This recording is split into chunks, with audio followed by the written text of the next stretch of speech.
এক ভাই আজকে আমার একটা পোস্টের মধ্যে কমেন্ট করছে যে আরে বেটা তোরা তো বাটপার 50 টাকার ভাড়া নেস 200 টাকা। প্রথমত আমি বলি যেহেতু ভাই আমি আগে রাইড শেয়ার করতাম, মাঝখানে করি নাই, এখন আবার রাইড শেয়ার করতেছি আপাতত। বাট আমি যেহেতু রাইড শেয়ার করি, সো রাইড শেয়ার সম্পর্কে আমার একটা অভিজ্ঞতা আছে, একটা এক্সপিরিয়েন্স আছে যে রাইড শেয়ারটা আসলে কীরকম। যে ভাই আপনি কমেন্ট করছেন, প্রথমত আপনার আচার ব্যবহার, কার সাথে কীভাবে কথা বলবেন ওইটা আগে আপনি ঠিক করেন, ফার্স্ট অফ অল।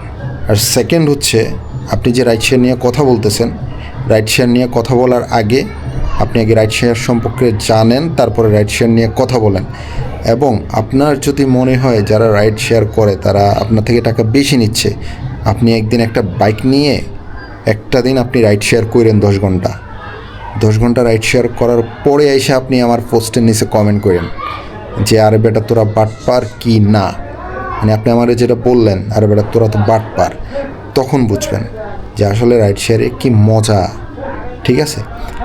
আর সেকেন্ড কথা হচ্ছে 50 টাকার ভাড়া 200 টাকা। আপনি বাইকে উঠবেন ভাই, বাইকে কি 50 টাকার ভাড়া হয়? বাইকে উঠলে মিনিমাম ভাড়া ভাই 100 টাকা, আমার সোজা কথা। হ্যাঁ, অ্যাপসে যখন আমি রাইড দিই তখন সেখানে 70 টাকা 80 টাকা 90 টাকা থাকে, কিন্তু এটা বিপক্ষে আমি।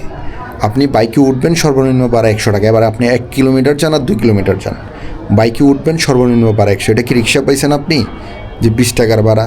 আপনি বলতেছেন 50 টাকার ভাড়া 200 টাকা। আপনি কোনো দিন বাইক চালাইছেন বা বাইকে উঠছেন কিনা আমার সন্দেহ আছে।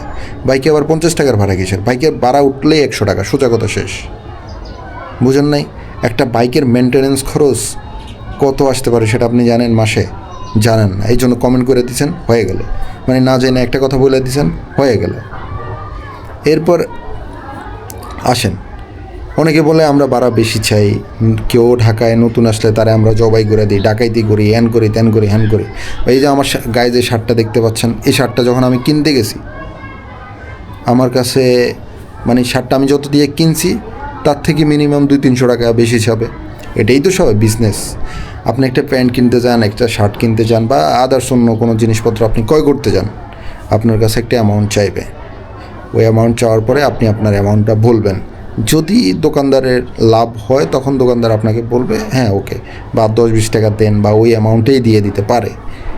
এখন কথা হচ্ছে ভাই, মনে কোনো জায়গায় ভাড়া হচ্ছে 150 টাকা বা 200 টাকা, আমি ওই জায়গায় 300 টাকা ভাড়া চাইতে পারি, 350 টাকা ভাড়া চাইতে পারি। এটা অস্বাভাবিক কিছু না, কারণ সারাদিন আমরা যখন রাইড দেই তখন দেখা যায় যে কিছু কিছু ভাড়া যেখানে 250 টাকার ভাড়া আমরা 200 টাকায়ও যাই, আবার যেখানে 200 টাকার ভাড়া সেটা আমরা 50 টাকা বেশি 250 টাকাও যাই।